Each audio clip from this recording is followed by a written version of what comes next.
Hello, viewers. Welcome back. And we have been having some exciting time with Otema Yirenkyi.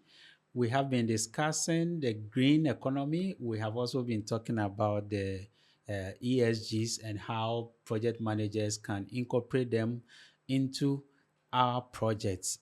In fact, it is essential with regulatory frameworks that would enhance our professionalism in the space of project management.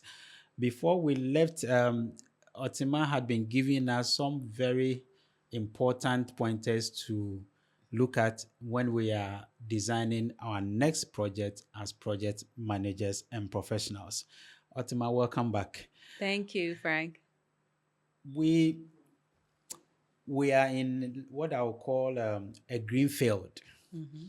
because this green economy is still new to quite a number of project managers and professionals. And a few ones that I have had conversations with have spoken about the difficulty in terms of lack of awareness, especially in Ghana here. But you did mention some legal frameworks that have come to the fore that is also going to help if organizations could help in the awareness so that we could have some compliance coming to the fore that will help professionals to adhere to them better. But before we continue, I would want to find out from you what are some of the opportunities that could exist within the green economy? So I think something very catalytic that had happened, I think, in Mm, March mm, of this year, 2025, mm. the government of Ghana announced the Ghana Green Guard, right? Okay. And I think that is a major initiative Mm, to restore plant to have regenerative agriculture across 12 million hectares, mm, anticipating it to be a $25 billion mm, project.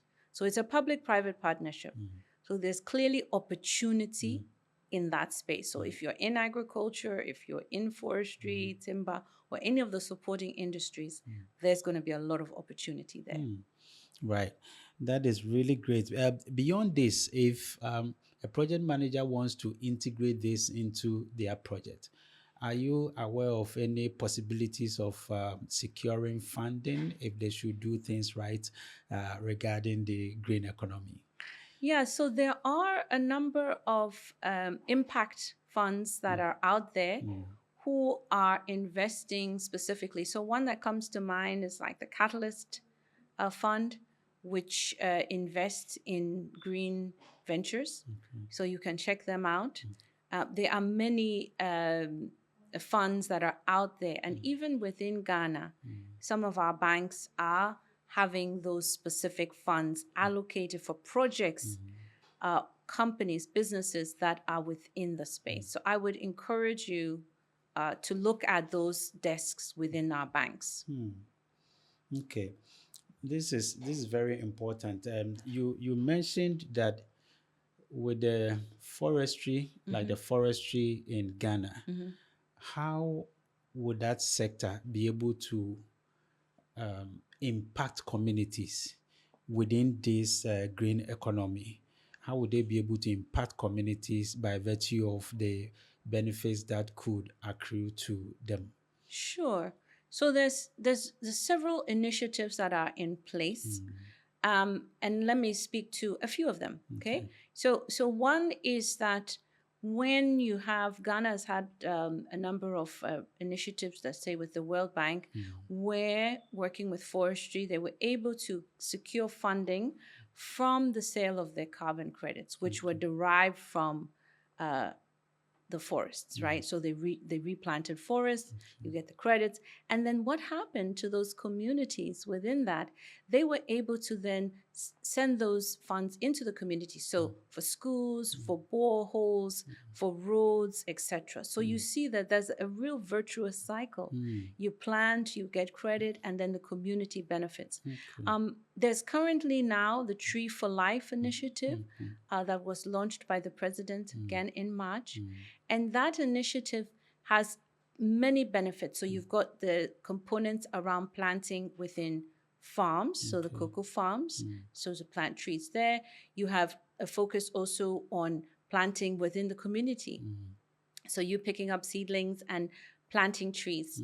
And then there's also a real focus on the livelihood side. So within forests, I mean, there's communities that are there, but they can also plant trees that are agroforests, right? Okay. So that's an area that I'm interested in, which is agroforestry. So there's trees that give different products, right, that you can sell in the market. Interesting. We have some project managers who are plying their trade within the agricultural space. So we have some who are into animal husbandry, some into crop farming. How would you advise them to be able to incorporate the ESGs and also do their business within the green economy space? So I would start in terms of the project design because there are specific impact funds. You know, they are looking for you to hit specific SDGs. Okay. And so you can incorporate that. So something very tangible is, let's say you're in farming and you're saying, okay, 20% of the people that will be impacted are female farmers. So then that could meet that criteria around improving the livelihoods of women, as an example. So improving the livelihoods, there's an ESG around alleviating poverty, right? So you design the project in such a way that it meets those SDGs and ESGs. And you then measure the impact because you have to do the impact reporting as part of the requirement for the funding. Okay, all right. This is very, very good source of information to our project managers who are applying their trade within the agricultural sector. Can same be said of those who are having their projects in, say, the energy sector? Yes. So as you know, in Ghana, we now even have the Ministry of what? Energy and Green Transition. Great. And so that is a very clear indication of the prioritization of renewable energy. Okay. And so you're looking at things like solar, biogas, wind, and also like things like reverse metering. We saw recently the announcement around that looking to sort of implement 12,000 of those net meters. So you're seeing a lot of opportunity. But these projects, they require a focus and a disciplined approach because they are requirements. So if, say, for example, you want to do biogas, there are indicators that the government has within the plan. So they are targets and you must achieve them. So I think it's really important. I would encourage people with whichever sector that you're in, there is currently something green going. And I would say, have a look there because there's a lot of opportunity. Right. Thank you very much, Otema. This is really an exciting time for project managers to heave some sigh of relief, looking at the opportunities that exist on the back of the green economy. We have spoken about how you could or you are likely to face some form of resistance if your sponsor or sponsors are new to this. We have spoken about how we could help raise awareness among the policymakers and the top level group. We have also mentioned just a little bit about communities and how they could understand the benefits that could accrue to them. Would you want to expatiate more on why communities should be involved and should embrace the idea of ESG in terms of the benefits that they stand to gain if they should embrace um, organizations that are coming to do projects within their community and come with an ESG or green economy face. Sure. I mean, I think as the project owners and leaders of the project, it's incumbent upon you, and in many of the ESG requirements, that you have that engagement, that pre-engagement. So I think one thing you can do for those projects is to have people who are experienced in that community engagement. So having project people who are experienced there, there's a huge opportunity to have that engagement and ensure that the community's voice is heard and they're participating, all the things that you know need to happen, because it is a huge project risk, right? And if you don't achieve that, also there's a risk in terms of your investment, because if you are getting impact investment, you must trace the impact for the community. So if you're doing, let's say, a renewable energy project and you are not positively impacting the community, it could put your funding at risk, right? So it's also a risk mitigating strategy. So the benefits on the community side is if you've signed those agreements that allow them, if let's say there's a carbon related component, that they would share in that revenue, and that must be stated up front, must be clear, and that they know the percentages so they can see the benefit. Or if you're going to make investments in them, that also must be stated clearly upfront and tracked as well. Interesting. I have been on some projects in the past, and I have realized that you have these communities who would come up with roadblocks and other agitations in order to disrupt the ongoing project and sometimes the operations of the company. What could have been some of the things that could have brought about these, if these organizations know or knew that they were supposed to properly engage these communities and assure them of the existence of these ESGs? What could have been the reason for these agitations in the various communities? So let me answer that by an example. So you had in a community that wanted to put a plant which was going to be a biogas plant, right? And the community was really worried about potentially the odor, would it spoil their water, whatever. But the company hadn't effectively engaged the community to show them and also builds in a community benefit.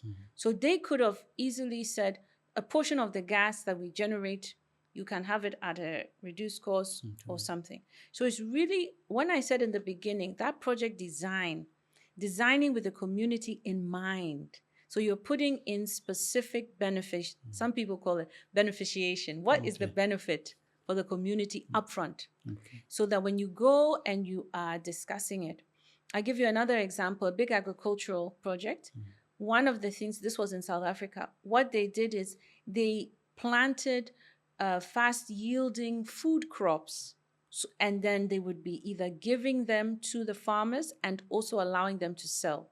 So while they are doing their bamboo plantations, underneath it, they are giving agricultural produce, which meant the community immediately is feeling. So that's a very positive kind of ESG strategy. So they said, upfront, I'm planting food and you're getting both food to eat, but also food to sell. And that meant that they didn't chop down the bamboo that was being planted. You've really answered the question that beyond what I actually expected, and I believe viewers are really finding these insights very impactful. Now, the idea of United Nations SDGs, Sustainable Development Goals, you have mentioned a few of them in the course of our discussion. How do we situate it in the light of the ESGs and the green economy, how would the three of them come to play so that we'll be able to reap the synergies of all of them? How do the SDGs also impact our projects today? Sure. So the SDGs are a series, as you know, of measures to improve human life, right? And so as a result of that, think about your project. So you have your project. Is it, let's take it through a sort of a check. I have a project. In that project, do I have a requirement for SDG, for funding, or for compliance? Yes, no. Do I want to put in some impact measures? SDG, yes, no. And then start to frame the project around that. So that's how you can look at it. And then when we've done some design with clients, sometimes they're not even thinking about any of them. And suddenly we introduce that, the consulting firm I have, we introduce those measures, and suddenly, let's say, for example, they're doing agriculture, and we say, we went around your place, you're an agro-processor, you're working with a lot of women. Guess what? You could get funding around that. And you can then, let's train the women, improving their livelihoods. You're meeting this S and this SDG. So it's almost like many, this is what we've learned. Many of the projects, they're already doing so many of it, but it is really encapsulating it in this new language.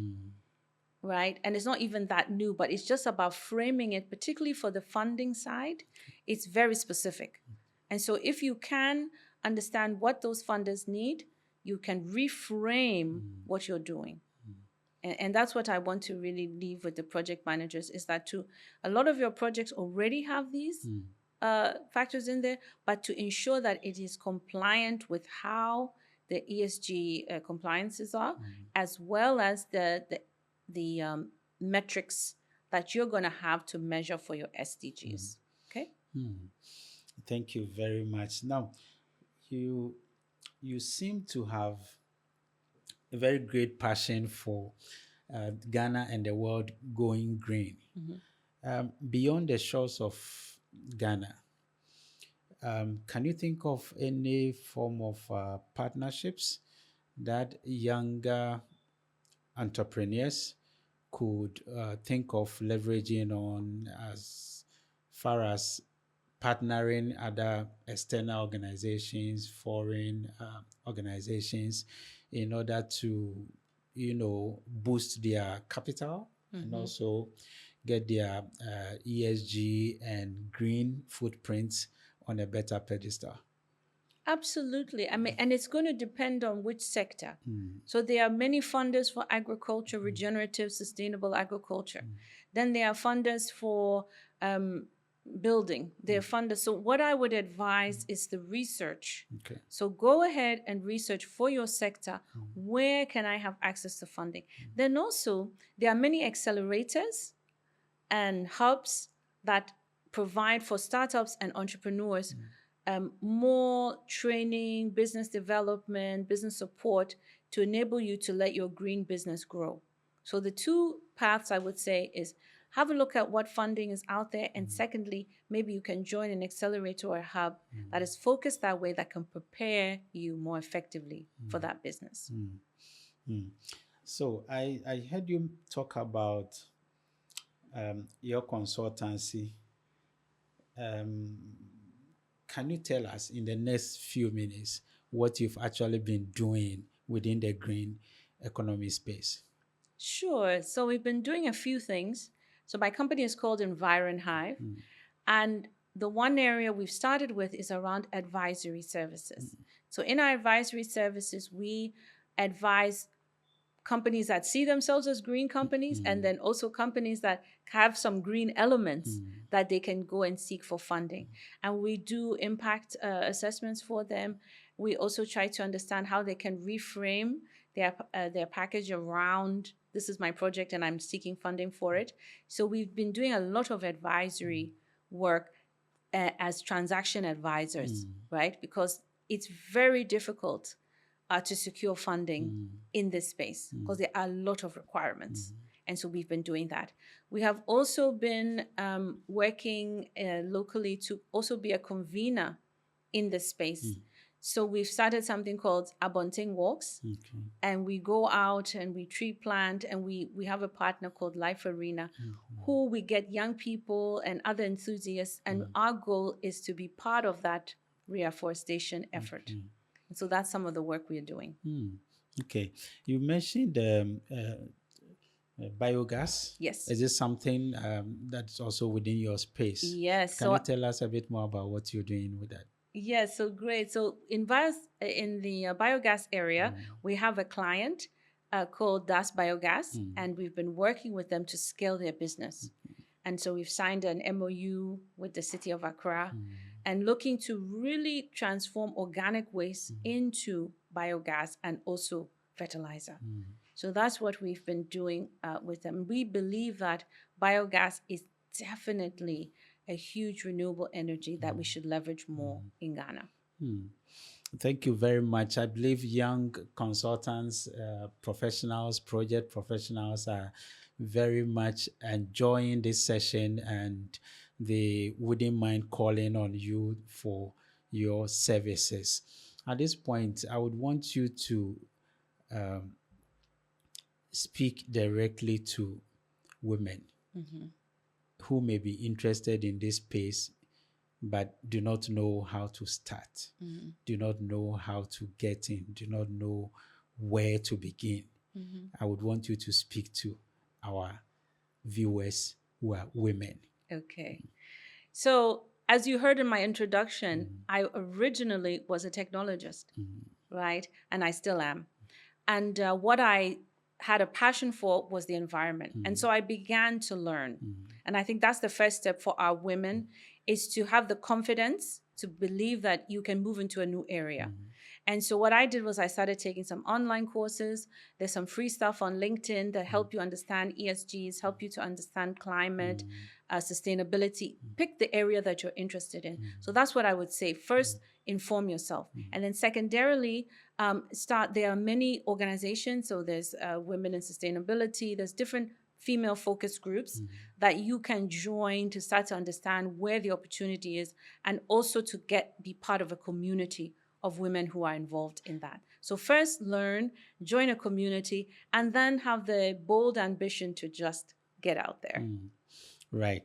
That is beautiful. And if you are watching us, you are a lady, you heard it right here. If you are a gentleman, please do share this with your sisters, your wife, your mom, your colleagues who are women, and let them take advantage of this insightful information that Otema is sharing with us. Continue to bring your questions, your comments, anything you might want to know more beyond what has been shared here. We are happy and ready to help you get in touch with the needed sources of information and to help you achieve your goals in this space. Subscribe to our channel. That is your way of supporting us so that you don't also get to miss a thing from our discussions. So, Otema, if given the opportunity today to lead a project with your project team in 30 seconds, what would be your advice to your project team on green? So the first thing I would say is, are we measuring impact that has focused on green metrics? Okay. And I think that's super important as a first step in the design, and then into your project charter, and then into implementation. You must always have that in mind, ESGs, and then your impact around your sustainability. And I think you will have a winning project and you would mitigate risk. Thank you very much. At this point, viewers, we are going to take a short commercial break and we will be right back. Let me remind you that this session is coming to you live by kind courtesy of Certified Projects Avenue, and we are coming to you live from the studios of Eagle Eye Projects and Events at Medina. Do stick and stay with us as we continue the discussion. See you shortly.